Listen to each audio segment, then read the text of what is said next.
찬송가 182장 다 함께 찬양하시겠습니다. 밤같이 흐르는 기쁨 성령 강림하리라. 정결한 마음 영원하도록 주의 거처 되겠네. 주님 주시는 참된 평화가 내 맘속에 넘치네. 주의 말씀에 거센 풍랑도 잠잠하게 되도다. 나의 새 능력 솟게 되는 성령이 하심이라. 모든 의심 슬픔 사라져 주의 평강 넘치네. 주님 주시는 참된 평화가 내 맘속에 넘치네. 주의 말씀에 거센 풍랑도 잠잠하게 되도다. 하늘에서 단비 내리고 햇빛 찬란한 같이 우리 마음에 성령이 많이 주님 보내시리라. 주님 주시는 참된 평화가 내 맘속에 넘치네.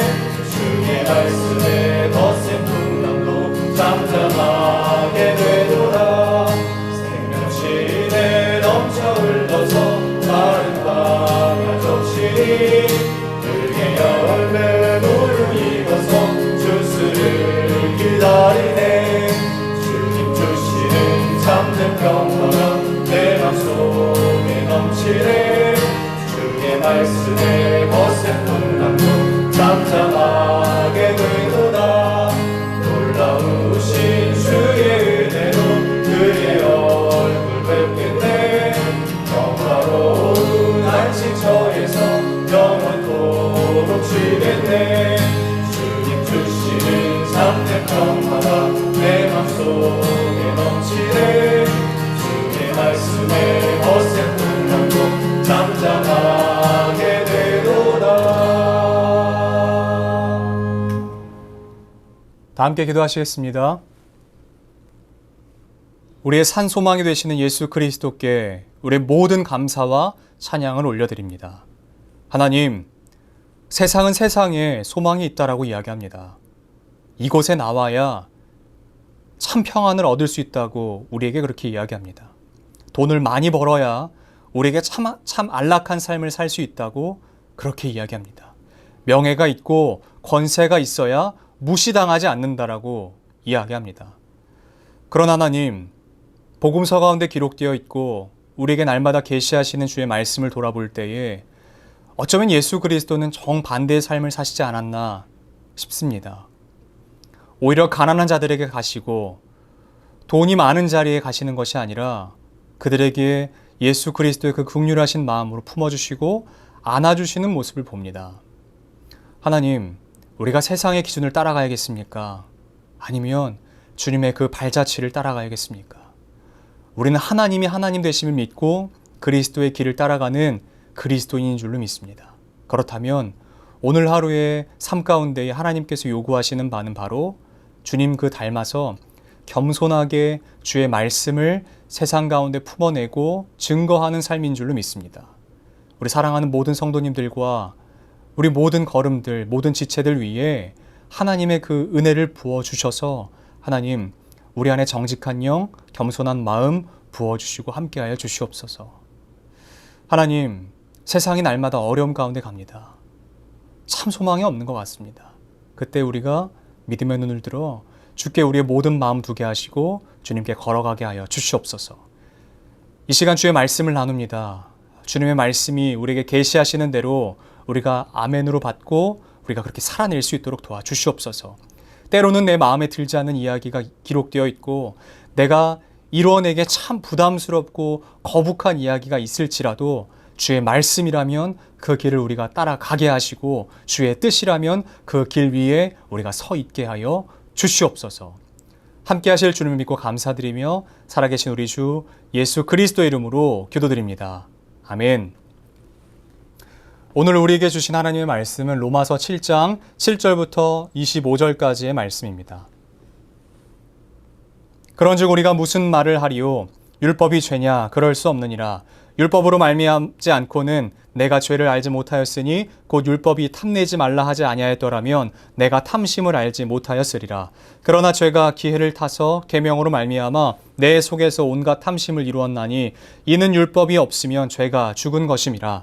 전에 율법을 깨닫지 못하실 때에는 내가 살았더니 계명이 이름에 죄는 살아나고 나는 죽었도다. 생명에 이르게 할 그 계명이 내게 대하여 도리어 사망에 이르게 하는 것이 되었도다.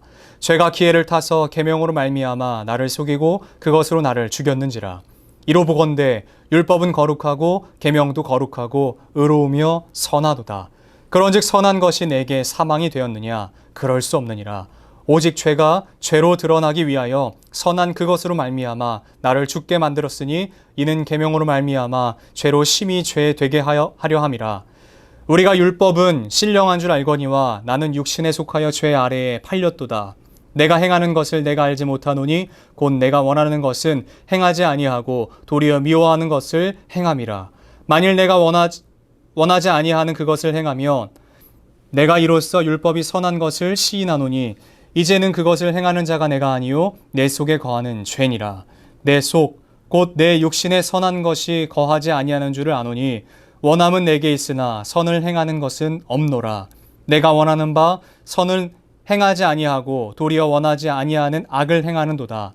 만일 내가 원하지 아니하는 그것을 하면 이를 행하는 자는 내가 아니요 내 속에 거하는 죄니라. 그러므로 내가 한 법을 깨달았노니 곧 선을 행하기 원하는 나에게 악이 함께 있는 것이로다. 내 속사람으로는 하나님의 법을 즐거워하되 내 지체 속에서 한 다른 법이 내 마음의 법과 싸워 내 지체 속에 있는 죄의 법으로 나를 사로잡는 것을 본도다. 오호라, 나는 곤고한 사람이로다. 이 사망의 몸에서 누가 나를 건져내랴. 우리 주 예수 그리스도로 말미암아 하나님께 감사하리로다. 그런즉 내 자신이 마음으로는 하나님의 법을, 육신으로는 죄의 법을 섬기노라. 아멘. 저는 오늘 이 말씀을 가지고 우리 주 예수 그리스도로 말미암아 라고 하는 주제로 잠시 말씀을 증거하도록 하겠습니다. 우리는 지난 그 수요일 날 로마서 7장 상반절을 함께 살펴보았습니다. 우리의 삶을 통하여 하나님께서 원하시는 것은 바로 하나님의 그 열매를 맺는 것이다 라고 말씀을 드렸죠. 그러나 그 원칙이 중요하다고 말씀을 드렸는데 아무 곳에나 가서 하나님의 열매를 맺을 수 있다고 말씀드리지 않았습니다. 오직 우리를 구원하시고 모든 죽음 가운데 부활하신 예수 그리스도께 가서 하나님의 열매를 맺어야 한다라고 말씀을 드렸습니다. 그분 안에 속한다라고 하는 것을 우리가 알아야 하는 것이지요. 하나님 안에 속하는 것이 무엇이고 그분 안에 속함으로 말미암아 우리의 삶에 주어지는 것은 무엇인가 라고 하는 것을 우리가 깨달아야 하는 것이 우리에게 오늘 우리에게 주어지는 숙제와도 같은 것이에요. 바울 당시에 그분의 삶에 어떤 사람의 삶에 어떤 가르침에 속한다라고 하는 개념을 우리가 이해할 필요가 있습니다. 그 고린도 교회 안에 있었던 바울파, 게바파, 아볼로파, 그리스도파, 여러 파가 있었죠. 그래서 이렇게 이야기합니다. 나는 누구에게 속하였다. 나는 이 파에 속하였다. 나는 여기에 속하였다. 라고 하는 그 개념을 우리가 이해해야 할 필요가 있어요. 왜냐하면 그분 안에 속하 있을 때, 어떤 한 곳에 속해 있을 때 우리에게 주어지는 것이 무엇이고 반대로요. 우리의 자세가 드러나는 것이기 때문에 우리가 이것을 알아야 할 필요가 있습니다. 만약에 예를 들어서 우리가 그리스도께 속하였다라고 한다면요. 그리스도 외에 다른 것들은 다 거부해야 하는 것을 의미합니다. 만약에 우리가 아볼로에게 속하였다라고 이야기하는 것은 아볼로 외의 모든 가르침은 다 거부하는 것을 의미합니다. 사도 바울은 이것을 알고 있었습니다. 그래서 즉 우리가 예수 그리스도께 간다라고 하는 것은 그리스도께 가는 그 길 외에 모든 것을 다 거절한다라는 것을 의미하는 것이에요. 그러므로 사도 바울에게 있어서 이 개념, 그리고 사도 바울이 그 개념을 끌고 와서 우리에게 부탁하면서 선포하는 이유가 바로 이곳에 있는 것이에요. 여러분, 반드시 예수 그리스도께 속하십시오 라고 권면하는 이유는 여러분, 예수 그리스도 외에 다른 길은 없습니다 라고 이야기하는 것과 마찬가지인 것입니다. 여러분, 경건한 유대인들은요, 태어나서 4살부터 12살까지요. 우리나라 나이로 따지면 대여섯 살의 그 나이부터 12살까지 무엇을 하는지 아십니까? 우리는 성경을 읽기기도 굉장히 부담스러워하고 어려워하지만 그들은, 경건한 유대인들은 4살부터 12살까지 모세오경을 외우게 합니다. 그래서 실제로 랍비 집안에서 태어나는 이 경건한 유대인들의 자녀들은요, 4살부터 12살까지 모세오경을 외워요. 그러니까 보는 정도가 아니라 외웁니다. 그 중에서 율법에 대해서 가장 먼저 다루게 합니다. 율법을 가장 먼저 외우게 해요. 그래서 이 창출 레민신이라고 하는 모세 오경 가운데에서 가장 먼저 배우는 책이 무엇인가? 보통 사람들은 신명기라고 생각하지만 신명기가 아니라 레위기를 가장 먼저 외우게 합니다. 왜냐하면 레위기 가운데에 하나님의 명령과 율법이 기록되어 있기 때문에요. 그만큼 그들에게 율법은 굉장히 중요한 것입니다. 율법을 지켜야 우리가 의에 이를 수 있다라고 이야기하기 때문에 그래요. 율법을 지키는 것만이 그들에게 선함을 인정하는 가장 중요한 것이 되는 것이고 그들의 손 위에 구원을 주어진다라고 생각하기 때문에 율법을 그렇게 중요하게 생각합니다. 그래서 그 613개의 율법뿐만 아니라 장로들의 전통까지도 가지고 와서 굉장히 열심히 지키는 것을 볼 수 있습니다. 그러나 예수 그리스도께서 그와는 반대로요. 예수 그리스도께서 복음서 가운데에서 뭐라고 말씀하십니까? 그 율법을 지킴으로 말미암아 사람의 것들을 다 거부하는 그 바리새인들과 율법학자들을 향하여 이 외식하는 자들아라고 이야기하는 것 때문에 이 시대를 살아가는 우리들은요. 그 율법을 굉장히 터부시하는 경향이 있는 것 같습니다. 율법은 하나도 중요하지 않아 라고 여기는 것 같습니다. 그런데 여러분 결코 그렇지 않아요. 율법 자체는 굉장히 거룩한 것입니다. 여러분 율법 자체는 굉장히 중요한 것이에요. 율법이 갖고 있는 그 역할이 굉장히 중요하기 때문에 그렇습니다.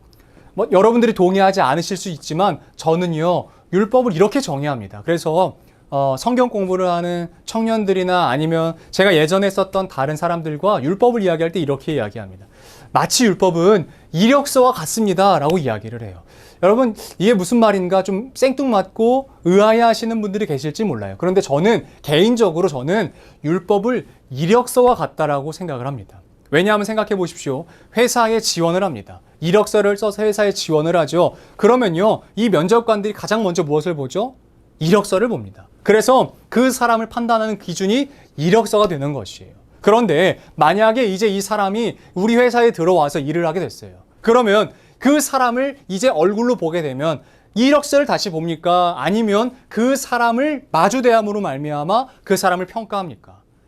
이 사람이 우리와 함께하는 이제 내 앞에 보여지는 사람으로 되었을 때도 여전히 이력서를 보는 것은 우매한 일이 될 수 있는 것이죠. 그러나 여러분, 이력서는 굉장히 중요해요. 왜냐하면 그 사람에 대한 기본적인 정보를 알기 때문에 그렇습니다. 마찬가지로 보는 것이에요. 이력서로 말미암아 우리가 무엇을 볼 수 있는 거냐면 예수 그리스도를 볼 수 있는 것이에요. 율법으로 말미암아 우리가 예수 그리스도를 알 수 있는 것이에요. 하나님의 그 뜻과 본래의 그 마음이 무엇인지 알 수 있는 것이에요. 여러분 율법이 없다면 이것이 죄인지 이것이 악인지 하나님이 좋아하시는 것인지 하나님이 싫어하시는 것인지를 판단할 수 있는 기준이 없기 때문에 율법 자체는 굉장히 거룩한 것입니다. 여러분 이 개념을 사도 바울이 가져오는 것이에요. 그래서 여러분 우리에게 이렇게 이야기합니다. 율법 굉장히 중요합니다. 여러분 율법 지켜야죠. 율법으로 말미암아 우리가 이것이 죄인지 하나님의 뜻인지 아닌지 발견하게 되었는데 여러분 율법이 왜 안 중요합니까? 라고 이야기하는 것이 바로 7장의 하반절 내용들인 것이에요. 그런데 여러분 이 율법을 아는 사람들이 죄악을 지을까요? 안 지을까요? 더 쉽게 말씀드릴까요? 우리가 그리스도를 믿잖아요. 그리스도를 믿는 사람들이 죄를 짓습니까? 안 짓습니까? 더 쉽게 말씀드릴까요? 여러분 하나님 믿으시죠? 그런데 여러분 죄 짓습니까? 안 짓습니까? 저를 포함한 모든 사람들이 하나님을 믿어요. 하나님의 그 율법도 알아요. 하나님의 그 법이 무엇인지 알아요. 그럼에도 불구하고 죄를 지어요. 이 얘기가 바로 7장 하반절에 나와 있는 것이에요. 그래서 이렇게 이야기합니다. 이제 새로운 법이 필요하다는 거예요. 율법이 중요하지 않고 율법이 아무짝에도 쓸모없는 것이다라고 이야기하는 것이 아니라 사도 바울은 오히려 이렇게 이야기합니다. 율법 중요합니다. 여러분 율법 제대로 하는 거 중요합니다. 율법을 지켜내는 거 굉장히 중요합니다. 그런데 여러분 그거 아십니까? 마치 이 이력서와 같은 것이 한 어떤 사람을 이야기하는데 그 사람이 이미 우리에게 보여졌습니다라고 이야기하는 것이에요. 그 율법만 있을 때는 우리 모두가 다 그냥 우리 안에 있는 죄만 계속 드러나는 것이에요. 이것이 우리의 삶에 드러나는 것이에요. 율법을 비춰봤을 때 이것도 죄고 저것도 죄라고 하는 것을 우리가 깨달을 수 있게 되는 것이에요. 그래서요, 여러분 이 율법을 봄에 있어서 사도 바울이 계속 강조하는 것이 바로 무엇이냐면 우리의 연약함입니다. 우리의 힘이 없음입니다. 우리가 우리 안에 있는 어떠함으로도 우리의 삶 가운데 붙어있는, 덕지덕지 붙어있는 죄를 떼어낼 힘이 없다라고 하는 것을 사도 바울은 계속해서 강조합니다. 이와 마찬가지로 사도 바울이 계속해서 의식적으로 가져오는 두 가지 대립되는 이야기, 그 예가 있습니다. 첫 번째는요, 몸이고요. 두 번째는 영입니다. 몸과 영이라고 하는 개념을 계속해서 가지고 와요. 로마서뿐만 아니라 고린도전후서, 갈라디아서, 디모데전후서 여러 책 안에서요. 당시의 헬라권 안에 있었던 그 이원론이 팽배했던 모든 사람들이 개념을 알고 있어요. 그래서 계속해서 의식적으로 가져옵니다. 몸과 영을 대립해서 가지고 옵니다. 그래서 이렇게 이야기하는 것이, 그 당시에는요, 몸은요, 굉장히 더러운 것입니다. 영은요, 신령한 것이에요. 몸으로는 죄를 지어도 된다라고 생각해요. 왜냐하면 영에게 그 어떠한 영향도 미치지 않는다라고 생각하는 것이 헬라적 이원론입니다. 완벽하게 분리가 되어 있다라고 생각하는 것이에요. 그래서 우리가 배고프면 어떻게 하죠? 밥을 먹죠. 음식을 먹습니다. 마찬가지로 우리에게 성욕이 쌓이면 푸는 것이에요. 우리에게 정욕이 쌓이면 갖는 것이에요. 우리에게 어떠한 마음이 생기면요, 무욕이 생기거나 어떤 탐심이 생기면요, 그것을 빼앗는 것이에요. 이것이 해도 된다라고 생각하는 것이 바로 헬라적 이원론입니다. 그 개념을 사도 바울이 가져와서 반대로 이렇게 얘기하는 것이에요. 여러분, 우리의 몸은 굉장히 약합니다. 그리고 우리의 영은 굉장히 강할 수 있습니다. 그러므로 여러분, 죄를 지으십시오라고 하는 면죄부를 주는 것이 아니고요. 오히려 그것과 반대로, 여러분, 우리의 몸은 굉장히 약합니다. 그러므로 우리를 강하게 하시는 신령한 그 영이 필요합니다라고 이야기하는 것이에요. 우리의 몸이 약하기 때문에, 우리의 육이 약하기 때문에 여러분, 죄를 지어도 된다라고 이야기하는 것이 아니라 오히려 그것과는 반대로 우리의 몸이 약하기에 강한 어떠한 힘이 필요하다라고 이야기하는 것이에요. 그 힘을 어떻게 이야기하는 줄 아시겠습니까? 바로 하나님, 그리고 그 이력서로 고백되었던, 이력서로 소개되었던, 이제는 우리가 눈으로 볼 수 있는 예수 그리스도라고 이야기하는 것입니다. 그분이 우리의 삶 가운데에 오실 때에 우리가 그 안에서 이전까지는 죄로 가득했던, 죄만이 보여졌던 내 삶이 이제는 전혀 다른 삶으로 갈 수 있다라고 이야기하는 것이에요. 율법으로 우리가 비춰봤을 때, 율법이라고 하는 그 자로 우리를 비춰봤을 때, 우리는 계속해서 어긋나고 비껴가지만, 우리에게는 그럴 수 있는 힘이 없지만, 정말 참된 힘이신 예수 그리스도가 오셔서 모든 것들을 정리하셨다라고 하는 개념이 바로 로마서 7장까지 기록된 이야기입니다. 그래서 사도 바울이 7장 말미인 24절에 이렇게 이야기합니다. 오호라, 나는 곤고한 사람이로다. 이 사망의 몸에서 누가 나를 건져내랴. 여러분, 우리 모두 다 곤고한 사람입니다. 여러분, 우리 모두 다 약한 사람이죠. 여러분, 우리 모두 다 죄에 노출되어 있고 날마다 죄를 짓는 사람들입니다. 여러분, 이 상황 가운데서 누가 우리를 능히 구원하실 수 있겠습니까? 여러분, 이 상황 가운데 누가 우리를 인도해 내실 수 있겠습니까? 어떤 사람도 이것을 할 수 있는 능력이 없어요. 돈 많은 사람이요, 잘생긴 사람이요, 키가 큰 사람이요, 재력이 많거나 부한 사람이거나 능력이 많거나 힘이 강한 사람도 안 되는 것이에요. 오직 누구만 가능하십니까? 감사하게도 오늘 말미 25절 말씀 가운데 사도 바울이 고백해 놨습니다. 25절 말씀입니다. 우리 주 예수 그리스도로 말미암아라고 이야기합니다. 여러분, 예수 그리스도만 가능하신 것이에요. 우리를 이 곤고한 삶에서 구원하시는 것은 오직 우리 주 예수 그리스도만 가능하신 것입니다. 우리를 죄에서 건지시고 자유하게 하시는 분은 예수밖에 없어요. 다른 것에 만족이나 유익을 구하지 마십시오. 내가 내 약함을 인정하는 것이 부끄럽다라고 이야기하지 마십시오. 오히려 그것과는 반대로 내가 내 약함을 인정함으로 말미암아 내 삶에 비로소 하나님이 필요하다라는 것을 인정하는 것이 굉장히 중요합니다. 오늘 우리는 이 믿음에 도전하셨으면 좋겠어요.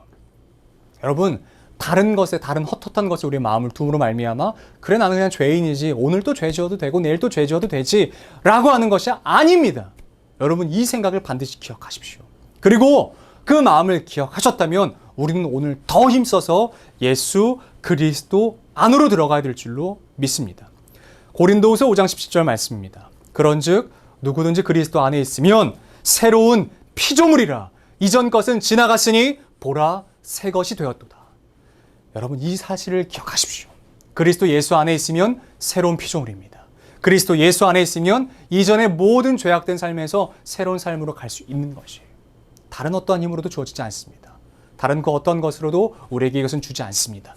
율법의 힘으로는 절대 안 되는 것이에요. 새로운 힘이신 예수 그리스도의 그 힘이 필요한 것입니다. 우리의 힘으로는 절대 안 되는 것입니다. 우리의 그 육체의 그 연약함으로는 절대 안 되는 것이죠. 그러므로 우리를 이 곤고한 상황 가운데서 건지실 새로운 힘 뿐만 아니라 영원한 힘 뿐만 아니라 유일한 힘이신 예수 그리스도가 필요한 것입니다. 여러분 예수 안에 속하십시오. 그러면 우리 모두 다 새로운 피조물이 되는 것입니다. 오늘 우리의 삶 가운데에 하나님의 이 말씀을 기억함으로 말미암아 새롭게 변화받는 사람답게 예수 안에 속한 삶을 살아내시는 저와 여러분들이 되셨으면 좋겠습니다. 기도하겠습니다. 하나님 감사합니다. 이스라엘 모든 사람들이 율법이 그렇게 중요하다고 이야기하고 이와는 반대로 우리는 그 율법을 터부시하는 경향이 있는 것 같습니다. 그러나 율법은 굉장히 중요하다고 이야기합니다. 왜냐하면 율법을 통해서 하나님의 뜻이 무엇인지, 무엇이 죄악인지, 하나님이 싫어하시는 것은 무엇인지를 우리가 깨달을 수 있기 때문이라고 이야기합니다. 예, 맞습니다.